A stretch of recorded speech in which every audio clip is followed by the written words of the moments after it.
Nivel 1. Desastrosos. Lloyd Fredendall. Lloyd Fredendall es uno de los ejemplos de un general promovido más allá de sus capacidades. Construyó su carrera en roles de entrenamiento y personal, y entró a la Segunda Guerra Mundial, con confianza pero poco entendimiento del liderazgo de combate moderno.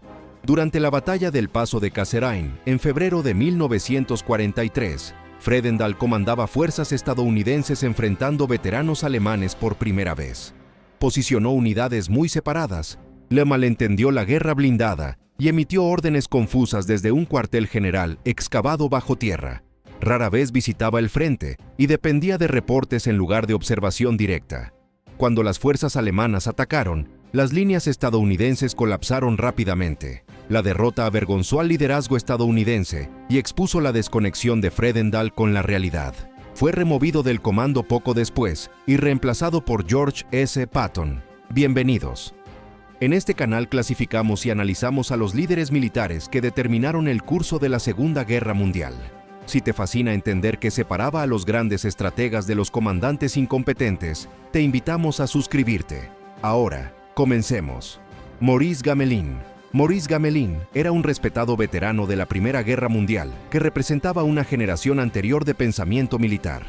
Para 1940, era comandante en jefe de las fuerzas francesas y creía profundamente en planificación rígida y guerra defensiva. Gamelin confiaba en la línea Maginot y asumía que el bosque de las Ardenas era inadecuado para movimiento blindado a gran escala. Cuando Alemania invadió a través de esa región, su estructura de comando demostró ser incapaz de reaccionar. Las órdenes se movían lentamente, mientras unidades alemanas avanzaban rápidamente. Gamelin luchaba por comprender eventos y perdió control de ejércitos completos en días. Fue destituido durante la campaña, pero el colapso de Francia era inevitable. Su fracaso no se arraigaba en cobardía, sino en incapacidad para abandonar suposiciones anticuadas. Rodolfo Graziani. Rodolfo Graziani ascendió por los rangos militares de Italia en gran parte debido a lealtad a Mussolini, en lugar de éxito en campo de batalla. Conocido por brutalidad en campañas coloniales anteriores, carecía de confianza contra un enemigo profesional. En 1940, Graziani comandaba fuerzas italianas en el norte de África, con órdenes de invadir Egipto. A pesar de superioridad numérica, avanzó cautelosamente. Luego se detuvo completamente, construyendo campamentos defensivos en lugar de presionar adelante. Su vacilación permitió a fuerzas británicas reagruparse y atacar. La Operación Compass destrozó su ejército en semanas, capturando decenas de miles de soldados italianos. Graziani renunció poco después. Nivel 2. Bajo rendimiento. Arthur Percival. Arthur Percival está más estrechamente asociado con una de las mayores humillaciones militares británicas. Como comandante de fuerzas aliadas en Malasia, era responsable de la defensa de Singapur, posición considerada durante mucho tiempo una fortaleza inexpugnable. Percival era inteligente y disciplinado, pero su estilo de liderazgo era cauteloso y rígido. Subestimó capacidades japonesas, particularmente su velocidad, sus habilidades de guerra de jungla y capacidad de mover artillería a través de terreno que planificadores británicos creían impasable. Cuando fuerzas japonesas avanzaron rápidamente por la península malaya, a principios de 1942, Percival repetidamente se retiró en lugar de contraatacar decisivamente. Para cuando la lucha alcanzó Singapur, las fuerzas aliadas estaban exhaustas, desorganizadas y cortas de suministros. Enfrentando escasez de agua y presión civil, Percival se rindió en febrero de 1942. Por más de 80.000 tropas aliadas fueron tomadas prisioneras. Semyon Budyonny. Semyon Budyonny era símbolo del antiguo Ejército Rojo, aliado cercano de Stalin y héroe de la Guerra Civil Rusa. Construyó su reputación sobre guerra de caballería y lealtad personal en lugar de innovación. Cuando Alemania invadió la Unión Soviética en 1941, Budyonny mantenía roles de comando superior a pesar de carecer de entendimiento de guerra mecanizada moderna. Resistía el uso de unidades blindadas en formaciones flexibles y se aferraba a conceptos anticuados de mano de obra masiva. Durante batallas tempranas en Ucrania, sus fuerzas fueron cercadas y destruidas a escala masiva. Budyonny fallaba en responder rápidamente a rupturas alemanas y a menudo retrasaba retiradas hasta que era demasiado tarde. Aunque eventualmente fue removido del comando operacional, sus fracasos tempranos contribuyeron a pérdidas soviéticas catastróficas. Pietro Badoglio. Pietro Badoglio Entró a la Segunda Guerra Mundial con prestigio pero poco impulso. Como jefe de personal de Italia, supervisó campañas tempranas que expusieron debilidades estructurales profundas en el ejército italiano. Operaciones en Grecia y el norte de África revelaron pobre coordinación, logística inadecuada y liderazgo confuso. Badoglio luchaba por manejar guerra de coalición moderna y fallaba en corregir deficiencias obvias. Después de reveses repetidos, renunció en 1940, distanciándose de responsabilidad. Más tarde, resurgió políticamente después de la caída de Mussolini, pero su récord militar en tiempo de guerra permaneció manchado. Badoglio no era incompetente en aislamiento, pero su liderazgo falló en imponer claridad o dirección durante momentos críticos, dejando fuerzas italianas no preparadas para conflicto sostenido. Nivel 3. Récord mixto. Douglas MacArthur. Douglas MacArthur era una de las figuras más reconocibles de la Segunda Guerra Mundial, tanto por sus logros como por su ego. Antes de la guerra, sirvió como jefe de personal del ejército estadounidense y más tarde comandó fuerzas estadounidenses en Filipinas. Cuando Japón invadió en 1941, MacArthur fue atrapado desprevenido. Su fuerza aérea fue destruida en gran parte en tierra y defensas aliadas colapsaron rápidamente. En su mayor parte, comandaba desde cuartel general distante y estaba enfocado en sus apariencias y fotografías. Recibió orden de partir hacia Australia, y una retirada que dañó su reputación en ese momento, pero preservó su carrera. MacArthur más tarde lideró la campaña aliada a través del Pacífico, usando estrategias de salto de isla que evitaban posiciones japonesas fuertemente fortificadas. Su regreso a Filipinas en 1944 se convirtió en momento simbólico de redención. Aunque demostró fuertes instintos estratégicos más tarde en la guerra, sus fracasos tempranos a menudo complicaban su reputación. Mark Clark. Mark Clark era uno de los generales estadounidenses más jóvenes de la guerra y comandaba fuerzas estadounidenses en la campaña italiana. Era ambicioso, experto en medios y ansioso por asegurar reconocimiento personal. Clark jugó papel clave en la Operación Torch y más tarde lideró el Quinto Ejército durante la brutal lucha por la península italiana. Su liderazgo durante los desembarcos de Anzio permanece controversial. Después de meses de estancamiento, Clark eligió desviar fuerzas hacia capturar Roma en lugar de cortar ejércitos alemanes en retirada. Roma cayó en junio de 1944, convirtiéndose en la primera capital del eje liberada por los aliados, pero la mayoría de fuerzas alemanas escaparon intactas. Los críticos argumentan que esta decisión prolongó la campaña italiana y sacrificó ventaja estratégica por prestigio. Hermann Hoth.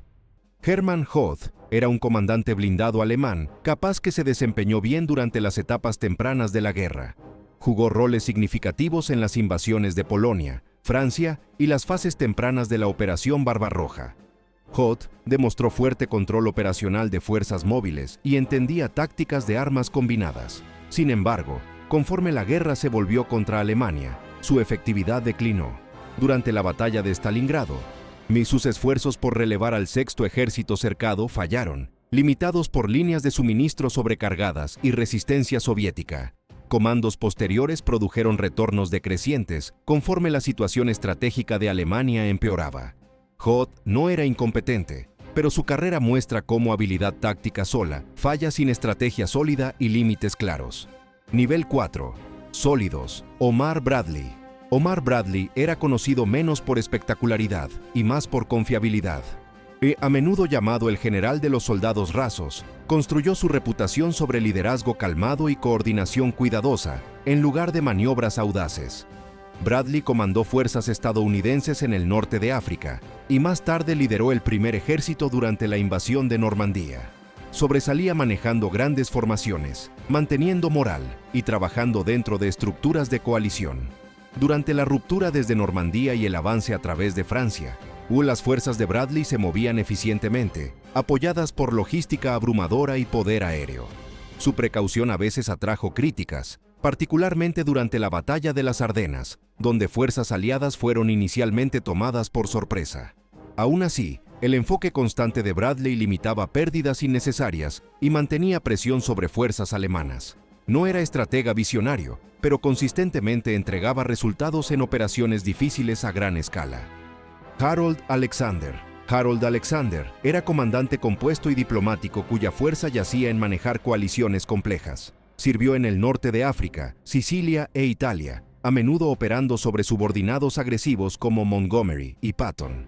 Alexander rara vez se involucraba en detalles tácticos, en cambio enfocándose en objetivos amplios y coordinación entre fuerzas aliadas. Este estilo de no intervención ganó críticas mixtas. Los partidarios alababan su capacidad de mantener unidad entre personalidades fuertes, mientras críticos argumentaban que carecía de urgencia y decisión. En Italia, la campaña se volvió lenta y de desgaste con fuerzas alemanas, hábilmente retrasando avances aliados. El liderazgo de Alexander no producía rupturas dramáticas, pero prevenía fracturas de coalición y aseguraba presión continua sobre fuerzas del eje. Walter Model era el comandante defensivo principal de Alemania, o conocido como el bombero de Hitler. Era repetidamente enviado a frentes que colapsaban para estabilizar situaciones desesperadas. Model sobresalía en defensa improvisada, usando terreno, reservas y retiradas disciplinadas para ralentizar avances aliados en el frente oriental y más tarde en Europa occidental. Demostraba notable resistencia bajo condiciones imposibles. Sin embargo, Model no era innovador ni planificador a largo plazo. Su fuerza yacía en control de daños, no recuperación estratégica. Durante la batalla de las Ardenas, apoyó la ofensiva a pesar de claras limitaciones logísticas, finalmente fallando en lograr resultados decisivos. La carrera de Model refleja competencia bajo presión en lugar de brillantez. Retrasó derrota, pero no pudo revertirla. Nivel 5. Muy buenos Erwin Rommel. Erwin Rommel construyó su reputación como comandante de campo de batalla que prosperaba en velocidad, sorpresa y liderazgo personal. Y su éxito temprano en el norte de África le ganó el apodo del zorro del desierto. Rommel a menudo lideraba desde el frente, dirigiendo personalmente movimientos y explotando debilidades enemigas más rápido de lo que comandantes aliados esperaban. Sus tácticas infligían derrotas repetidas a fuerzas británicas en 1941 y principios de 1942. Dependía fuertemente de iniciativa en niveles de comando inferiores y alentaba toma de decisiones rápida en situaciones fluidas. Este enfoque funcionaba mejor cuando enfrentaba oponentes más lentos y descoordinados. Sin embargo, Rommel consistentemente luchaba con logística y planificación a largo plazo. Avanzaba más allá de su capacidad de suministro, ignoraba restricciones estratégicas impuestas por alto mando alemán y dependía de improvisación en lugar de operaciones sostenibles. Cuando superioridad aérea aliada y ventaja material aumentaban, el enfoque de Rommel colapsaba. Su rol posterior defendiendo Normandía mostraba competencia, pero poca capacidad de cambiar la situación de Alemania. Rommel era excelente estratega, pero más tarde en la guerra, sus resultados a menudo eran decididos por fallas de suministro y recursos aliados abrumadores.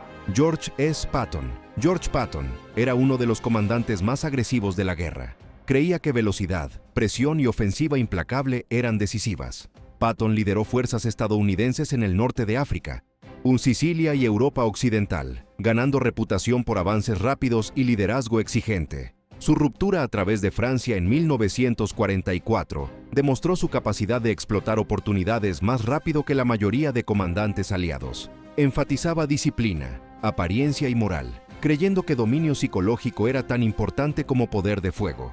Su estilo de mando exigía movimiento constante y castigaba vacilación.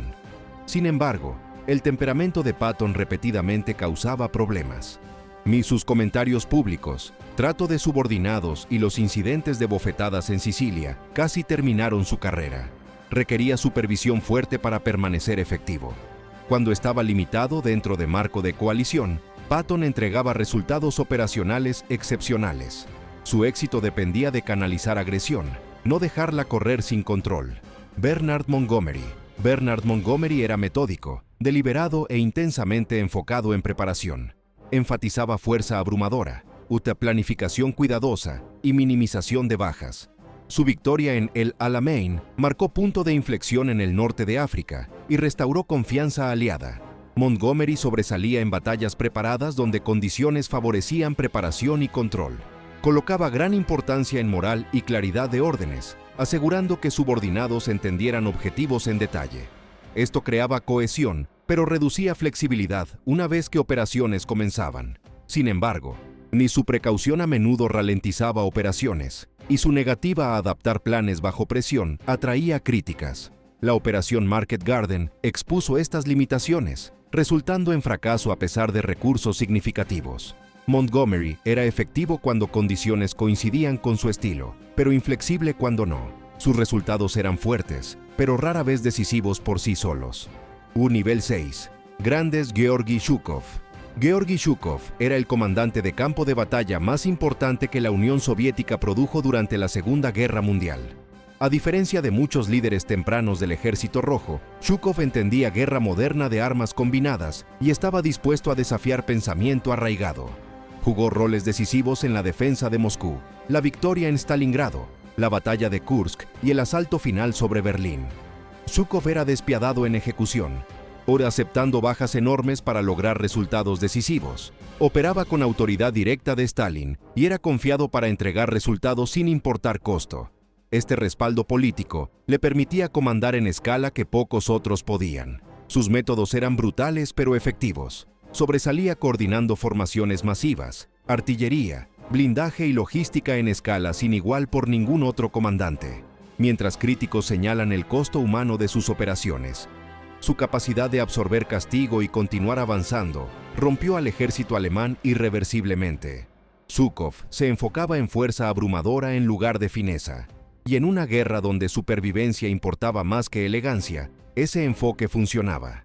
William Slim. William Slim es a menudo considerado el general más efectivo de Gran Bretaña de la guerra y a menudo alabado como el general de los soldados. Cuando asumió comando en Birmania, fuerzas aliadas estaban desmoralizadas, mal abastecidas y repetidamente derrotadas por tropas japonesas. Slim se enfocaba en fundamentos, entrenamiento, moral, logística y evaluación realista de fortalezas enemigas. Pasaba tiempo extenso visitando unidades de primera línea, escuchando oficiales subalternos y soldados rasos. Este entendimiento fundamentado moldeaba sus reformas, reestructuró su ejército para luchar efectivamente en condiciones de jungla y enfatizaba suministro por aire, permitiendo a sus fuerzas operar donde tropas japonesas no podían. Con el tiempo, Slim transformó fuerza en retirada en ejército disciplinado, capaz de operaciones ofensivas sostenidas. Su victoria en Birmania no fue vistosa, pero fue completa. El liderazgo de Slim demostró que adaptabilidad y atención al bienestar de soldados podían producir resultados decisivos, incluso en teatros descuidados. Heinz Guderian. Heinz Guderian era uno de los arquitectos del éxito temprano de Alemania en guerra. Pionero de guerra blindada, abogaba por formaciones de tanques concentradas apoyadas por infantería, artillería y poder aéreo. Sus ideas moldearon las campañas en Polonia y Francia, donde fuerzas alemanas lograron rupturas rápidas que asombraron a Europa. Como comandante de campo, Guderian enfatizaba velocidad, iniciativa y toma de decisiones descentralizada. Alentaba a comandantes a explotar oportunidades sin esperar aprobación rígida. Esta filosofía producía victorias rápidas temprano. Sin embargo, su efectividad declinó conforme la posición estratégica de Alemania empeoraba. Chocaba frecuentemente con Hitler sobre decisiones operacionales y logística, a menudo con buena razón, pero carecía de autoridad para imponer cambio. Guderian era táctico visionario cuyos conceptos remodelaron guerra, incluso si no pudo finalmente alterar el destino de Alemania. Nivel 7. Los mejores de los mejores. Dwight D. Eisenhower. Dwight Eisenhower no era el general tácticamente más dotado de la guerra, pero era el más efectivo en ganarla.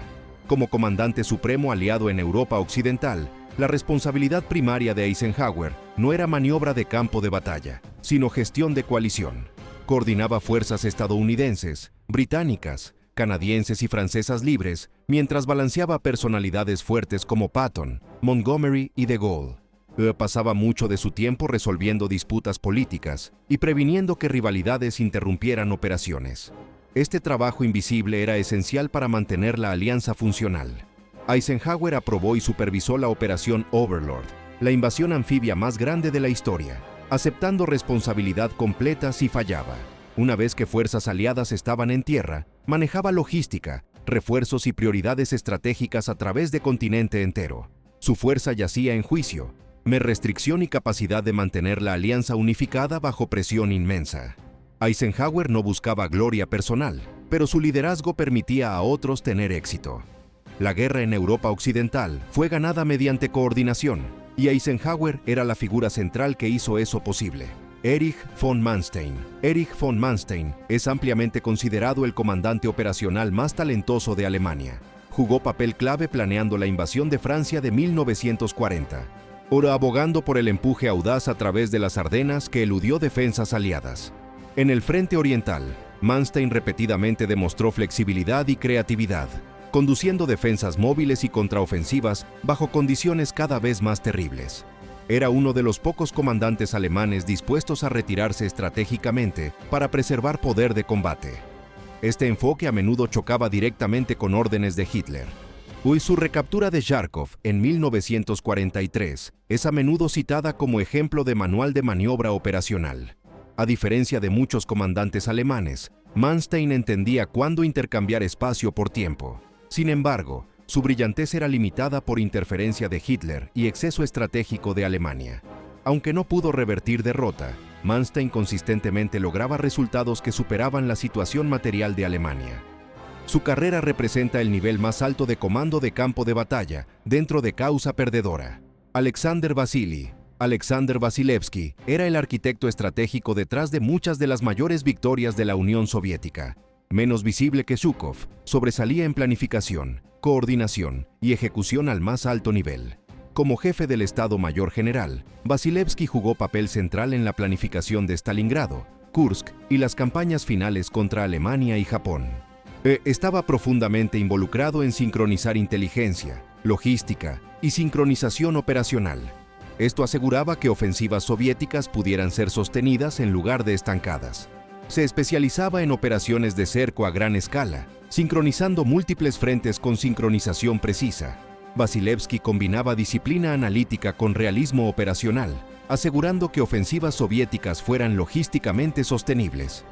Su liderazgo ayudó a transformar el Ejército Rojo en fuerza de combate moderna coherente. Aunque carecía de persona pública dramática, su influencia era inmensa. Vasilevsky representa maestría estratégica en lugar de teatralidad de campo de batalla, haciéndolo uno de los generales más efectivos de la guerra. Eso es todo por hoy. Espero que te haya gustado, y si fue así, estoy seguro de que te gustará el de 7 niveles de poder en el ejército nazi. Así que échale un vistazo. Además, no olvides presionar ese botón de suscribirse. Gracias.